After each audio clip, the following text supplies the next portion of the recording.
Between the Ribs with host Jonathan Morris, fourth-generation farmer. First-hand insight into farming, faith, and family as only Jonathan can bring. Between the Ribs. Between the Ribs on Florida Man Radio.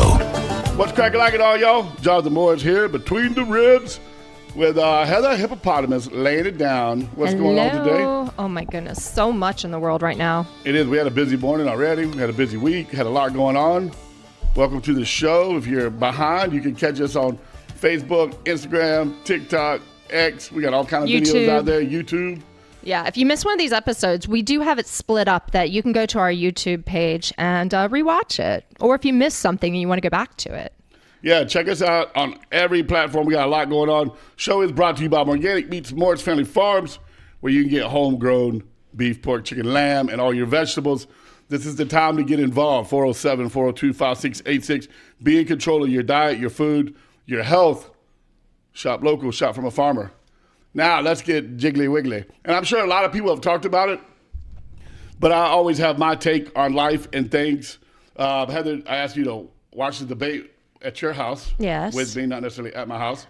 But and take some mental notes, and you said that you would make paper notes. So did you? I did. But then, they start talking about abortion, and that was a whole opening thing. And I started taking notes, and then I just got mad and stopped taking notes. Yeah. But I made it through the first 15 minets. I watched as much as I could, and then I went to the room, and then I came out, watched some more. It was a hard watch. Go ahead. I was going to say, she's a really good speaker. She is supposed to be in front of people speaking. She doesn't flub. She doesn't stutter. She doesn't and so. But I guess my question is, who tuned her up? Who trained her? Who prepared her? Because if you look at all her hot takes and all her questioning and all the things she's done in the past, she sounds so stupid. And she laughs and she giggles. Yeah, and when you off take track. the clips, but I see the left taking clips of Trump and doing the same thing. Right. Yeah, I got you. So when you have her in an arena that she's prepared for, she seems to be a much better speaker than we all thought she was. But I don't know what we thought of her speaking wise. I'm always impressed. I thought she was a buffoon. I thought she was worse than I was. I'm not a great speaker. I butcher the American language, on That's accident. why we love you. But I don't laugh and giggle and cackle. But I just wasn't prepared for, I guess, even though she lied almost every time she opened her mouth, and the whole thing was, to me, a setup. It was shocking that Trump didn't jump in, or when he had the rebuttal time to go back and say, but wait a minute, what about when you did this, which was 100 times worse than that one time I did it. Right, yes. And so the first thing I wrote down, other than after the introduction, was, why can't they just answer a question? And I understand the political game, and I understand Trump seemed like he looked like he was on the defense with everything and had to justify, but I would have loved to just seen one yes or no answer. And I understand somebody was texting me. They're like, well, if Trump just answered yes, like, for instance, about, the war in Ukraine, the way they asked the question, that made him take a side and pin him against the wall, between Russia and Ukraine. And it was just the way they were asking stuff. The whole thing was, to me, was a setup, like a 3-on-1 deal that a lot of people are talking about.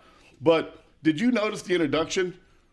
That was planned. That wasn't spontaneous. They told her, march across the room and shake his hand. Try to shock him and intimidate him. Oh, and get there first, probably. And get over to his platform and introduce, nice to meet you. My name's Kamala Harris, as if he has no idea who he's debating against, which I thought was kind of cool because it sets a tone. And all the people after the event was over, they were like, oh, wow, they were actually expecting Trump to not shake her hand and maybe be more standoffish. And when he shook her hand and greeted her, they were thrown. They had a whole deal set up. Well, he still looked standoffish. Because he went behind the podium instead of in front to greet her. Right. Which I think was a mistake. They should have had him, go right out there, stand out in the middle, and be ready. Yes. Yeah, because that's what most business people would do in any other arena. Yeah. You would go out, shake hands, have a small introduction, and then get to the business end of it. But I wasn't expecting that. I didn't see that coming. I thought that was kind of ironic the way they did it. And I don't think it necessarily played in their favor because Trump did respond, but they went right into, the pandemic and what Trump left them and how bad it was, and Trump's fault for all the unemployment and the economy going bad and everything they were going to do to fix it. She's claiming all the bounce back jobs as their job growth. And really all it was people that got laid off in the pandemic and then came back to work. Everything Trump said, they fact checked like in real time. Right. Isn't that crazy? I mean, I can appreciate that. I wish they had done it for both sides, you know? Well, so here's a couple things I pulled up. She claimed that we're at a 50-year low of crime under her and Biden's administration. But do you know that in 2021... I was like, did we have crime in 2020? Everyone was stuck in their house. But here's the thing. In 2021, they dismantled the reporting agency part of the FBI under the Biden administration, and 25% of the 6,000 law enforcement agencies are no longer providing data because the Biden administration put out a thing where now it's voluntary, and if you don't want to do the information and you don't want to take the time for the paperwork, you don't have to report. In the old days, everybody had to report quarterly. I did not know they canceled that. That seems Yes. So 25% of the country's crime is not being captured and reported anymore. All right. And then 6,000 agencies are no longer participating in this. However, ABC, did not fact check her on that. They just let her slide like as if they were doing some great thing. All right. They fact checked Trump on everything. Now, Trump made a comment, and I figured you would be all over this. We're going to have some audio of a phone call because we covered the story a couple weeks ago, maybe a month ago, about Tim Walz in Minnesota, the Failure to Care Act, that if a baby survived an abortion, late term, and came out alive, they left it on the table to die of natural causes. Yeah. Now, Kamala Harris made two statements. She said, one, no one in our country is killing babies after they're born. Well, and the moderator fact checked that. They're like, well, that would be murder and that's illegal. We don't do that. Yes, exactly.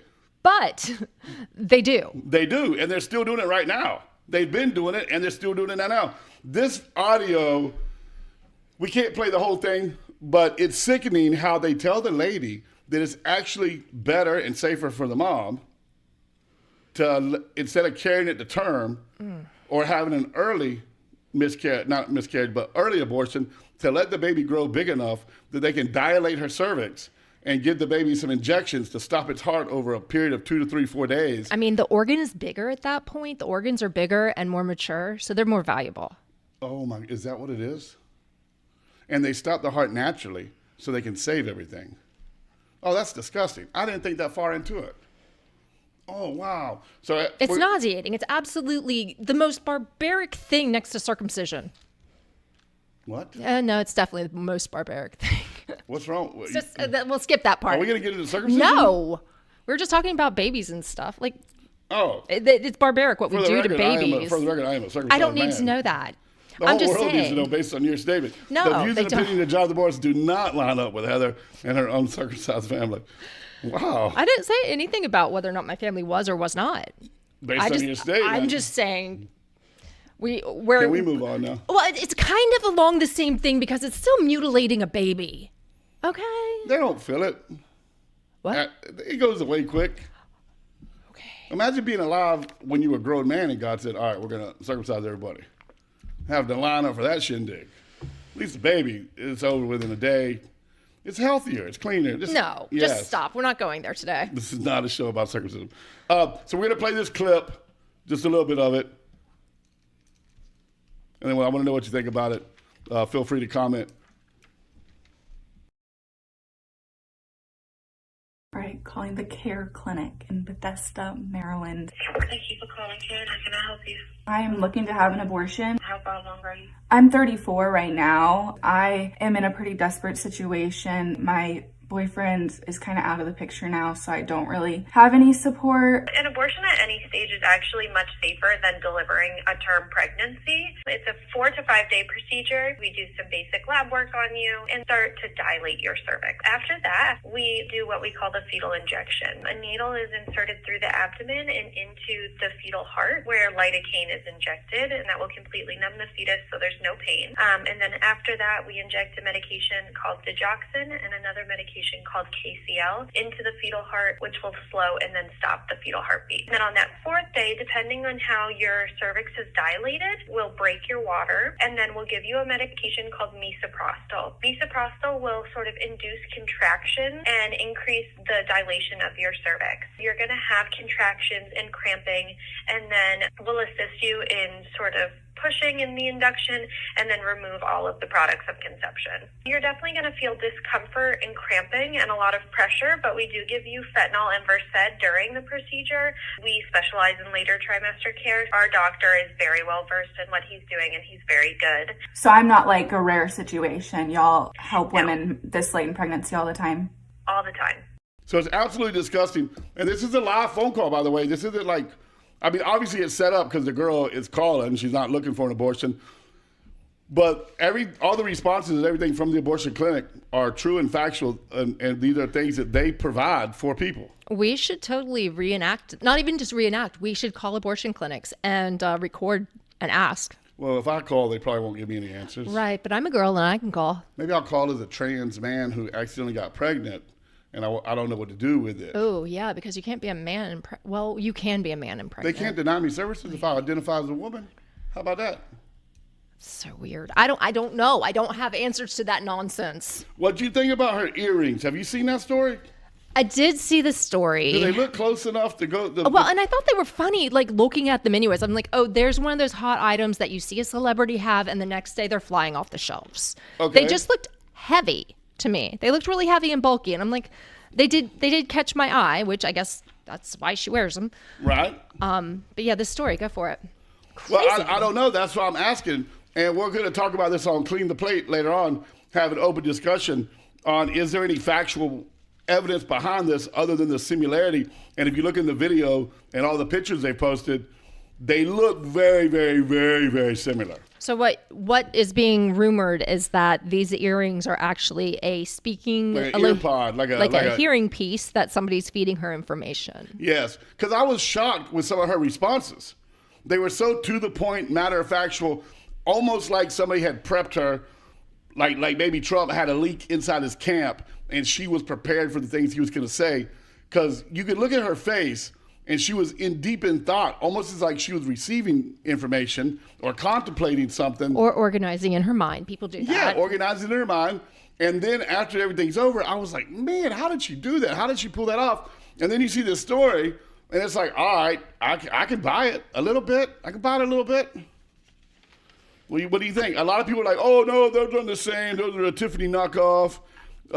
Were they a Tiffany knockoff? Or were they a Tiffany earring? I don't know. I think it is. I'm not an earring expert. I have no idea. Very, very conspiratory to say that her earrings were a speaking piece. We're in Inspector Gadget days these days, and I just don't get it. But they showed that video a year ago when Biden was at a speech, and they had that thing inserted all the way in his ear canal. You could hardly see it, but somebody got a side picture of it, and he had a piece in his ear.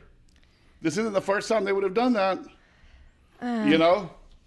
That's not a train I'm jumping on. It's weird. You know? But I don't think I'm jumping on that one. All right, do you agree about the tariffs? I got a couple more things that we're going to move on because we got a lot of crazy stuff going on in the world. But the tariffs, I agree with tariffs. I agree on Trump with that. So that's basically taxing incoming goods, right? Isn't that what that is? That's a tax to the country that is shipping stuff into America. And the reason I agree with this is people like John Deere, people like Tractor Supply, people like everybody else that is taking manufacturing jobs and taking them across the border or taking them over to China for cheaper labor, cheaper materials, less EPA regulations, and they're producing these dirt cheap products, but they're still selling them at American prices. Then the American people are the ones that pay.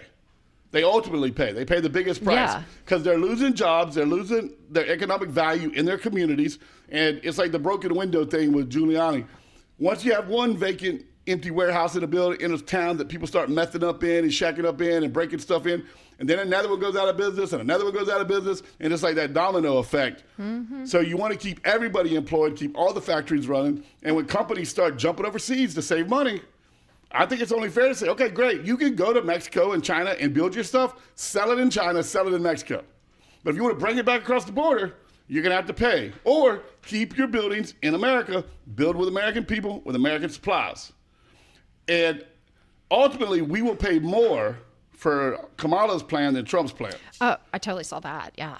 Yeah, because they're not only they're putting us out of business, she's now trying to control pricing on everything. Yeah, it wasn't just like the tariffs. She's like, I'm going to give you money for small business. I'm going to give you money for houses. Where's this money coming from? I'm taxed enough already. And we are going to have to pay for it out of our taxes. Yes, of course. To supply her funding to give all this stuff away. But she's buying votes. That's all it's about. Because maybe you'll be the lucky person to get that stuff. Right. Yeah. Out of all the people applying, not everybody's getting it, first of No. all. And then second of all, it's going to crash the market because the market can't sustain it. And these people who can't afford a $400,000 house that now get it because they gave them $26,000, how are they going to make the payment? And when the house goes into foreclosure and the bank has to buy them back, it's going to ultimately crash the housing market. Because if you can't afford the down payment, and listen, I don't own a house right now. We went broke in 2006. We still rent. It's taken us a long time. We've gotten everything else back. Amy and I made the decision that the house would be the last thing we purchased. We got vehicles, we got trucks, we got trailers, we got tractors. And it's perfect because once the kids are out, Yeah. you just need room for you guys. So Well, you don't no, we're never going to downsize on a house. We want a house for the grandkids and everybody. but you're not going to have 10 bedrooms in the next house. Our next house will be on at least 15 acres, 20 acres. Okay, maybe you will then. Okay, I was just thinking Yeah. it's smart. I mean, especially in your No, case we're because not you get looking- everything. We're not looking to downsize. We're just looking to be able to afford it and pay it. But who cares if you have a house, but you don't have a business and a way to pay for the house? So, Right. You know what I mean? So we focused on everything outside, and then the house will be the last big thing we purchase. But I got some interesting information from a realtor and IVF treatments. We'll be right back.